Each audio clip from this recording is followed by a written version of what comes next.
Hello மக்களே, இப்போ என்ன பார்க்க போகிறோம்னு பார்த்தீங்கன்னா, ஆன்லைனில் புது விதமாக ஸ்டாப்லர் பின் ரீயூஸபிள்னு ஒன்று வந்திருக்கு. அது பார்த்தீங்கன்னா ஒரு 400 கிட்ட வந்துடு. அதில் அந்த பின்னை வந்து நம்ம ரீயூஸ் பண்ணிக்கலாம். அதோட காஸ்ட்டு ஒரு 50 இது மாதிரி கிட்ட வருது. அதனால் அது ப்ராடக்ட் ரொம்ப பெஸ்ட்டு, ஒன்றும் பெரிய இது இல்லை அப்படின்னு. பட் காஸ்ட்டு எஃபிஷியண்ட்டாக என்ன இருக்குதுன்னு பார்த்தீங்கன்னா, நம்ம பழைய இந்த ஸ்டாப்லர் பின் தான். இந்த சின்ன பாக்ஸில் உங்களுக்கு 1000 பின்னு கொடுக்குறாங்க.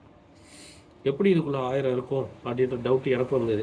அதனால தான் எண்ணி பார்த்துருவோம் அப்படின்ட்டு அதில் உள்ள சின்னதாக ஒரு பின்னை எடுத்து இதில் பார்த்துக்கோங்க. இதில் இந்த சிம்பிள் இருந்தால் தான் ஒரிஜினல்னு அதிகம் இதில் மென்ஷன் பண்ணியிருக்காங்க. உட்காந்து என்னன்னோம்னா ஒரு இதில் 50 இருக்குது, ஓகேவா? இது மாதிரி மொத்தம் 20 பீசஸ் இந்த சின்ன பாக்ஸுக்குள்ளே இருக்குது. அப்படி கணக்கு பண்ணோம்னா ஒரு இதை பின் பண்ணுறதுக்கு நமக்கு 0.012 பைசா தான். அதாவது ஒரு பைசாவையே நம்ம 100 பின் அடிச்சிடலாம். அந்த மாதிரி கால்குலேஷனில் தான். அப்படின்னும் போது ஸ்டாப்லருக்காக நீங்கள் 500 செலவு பண்ணுறதுக்கு இது உங்களுக்கு ரொம்ப ரொம்ப காஸ்ட் எஃபிஷியன்ட். வீடியோ பிடிச்சிருந்தால் லைக் பண்ணுங்கள், சப்ஸ்கிரைப் பண்ணுங்கள். தேங்க்யூ.